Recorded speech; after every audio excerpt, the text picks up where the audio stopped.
عليكم ورحمة الله تعالى وبركاته مشاهدينا، أهلا بكم إلى هذه الساعة الإخبارية نقدمها لكم مباشرة من قناة بي إن سبورتس الإخبارية في قطر. والبداية بأبرز العناوين. مجلة فرانس فوتبول تكشف عن أسماء المرشحين لنيل جائزة الكرة الذهبية لأفضل لاعب في العالم، وكريستيانو رونالدو ينافس بقوة لحصد الجائزة للمرة الرابعة. إيران تتجاوز أوزبكستان وتبلغ نصف نهائي بطولة آسيا للشباب ضاربة موعدا مع السعودية. واليابان تتأهل على حساب طاجيكستان لتبلغ مونديال الشباب في كوريا الجنوبية العام القادم. والروسية سفيتلانا كوزنيتسوفا تفاجئ المصنفة الثانية البولندية أغنيتشكا رادفانسكا وتتغلب عليها في نهائيات الجولة العالمية لتنس السيدات بسنغافورة. أهلا بكم. كشفت مجلة فرانس فوتبول عن قائمة الأسماء المرشحة لنيل لقب الكرة الذهبية. القائمة الأولى التي صدرت بحسب الترتيب الأبجدي ضمت 30 لاعبا، وهم أغويرو، أوباميانغ، بيل وبوفون ورونالدو. واشتملت اللائحة الثانية على غريزمان، دي بروين، ديبالا، غودين وإيغوايين، فيما ضمت الثالثة إبراهيموفيتش، إنيستا، كوكي وكروس وليفاندوفسكي. أما القائمة الرابعة فضمت كل من إيغو لوريس ورياض محرز وميسي ومودريتش ثم مولر.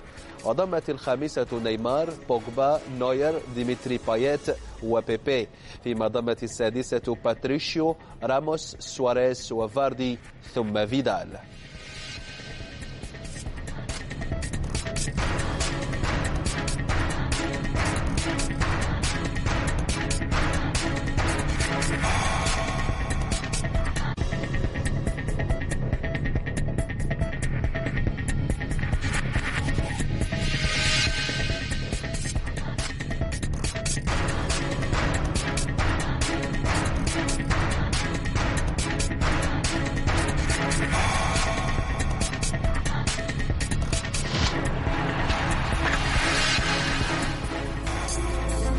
من سيخلف النجم الأرجنتيني ليونيل ميسي حامل الكرة الذهبية الخامسة في مسيرته كأفضل لاعب في العالم، والتي تمنحها سنويا مجلة فرانس فوتبول، ولكن هذه المرة بحلة جديدة قديمة، حيث سيشتد الصراع على الجائزة بين 30 لاعبا ومن مختلف الأندية الأوروبية. الإعلان عن هوية الفائز ستكون في 13 من كانون الأول ديسمبر المقبل في زيورخ، مقر السلطة الكروية العليا.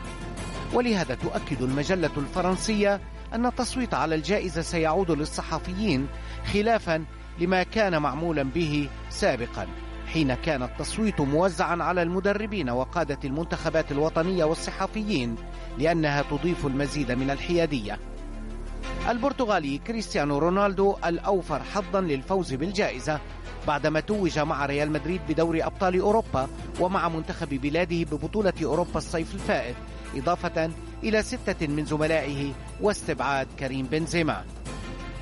برشلونة أيضا هناك 4 لاعبين يتقدمهم ثلاثي MSN وإنيستا، بالإضافة للمهاجم الفرنسي في أتلتيكو مدريد أنطوان غريزمان المتألق محليا وأوروبيا.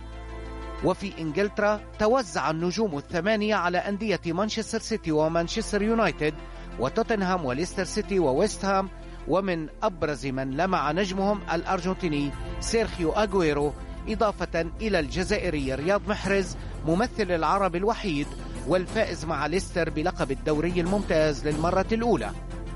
أما في ألمانيا فبرز 5 لاعبين تقدمهم البولندي روبرت ليفاندوفسكي من بايرن ميونخ، بينما ضم الكالتشيو 3 لاعبين أبرزهم الحارس جان لويجي بوفون حامي عرين السيدة العجوز. إذن تكثر التكهنات وتتعدد التوقعات، لكن الكلمة الفصل لن تكون قبل الموعد الرسمي للإعلان عن عريس الكرة الذهبية العائدة إلى أحضان فرانس فوتبول. توج الدولي البرتغالي ريناتو سانشيز بجائزة الفتى الذهبية التي تمنحها صحيفة توتو سبورت الإيطالية لأفضل لاعب أوروبي شاب، ويأتي هذا التتويج بعد التألق اللافت الذي أظهره اللاعب لا سيما مع المنتخب البرتغالي في اليورو الأخير بفرنسا، ليخلف بذلك الفرنسي أنطوني مارسيال المتوج باللقب الموسم الماضي.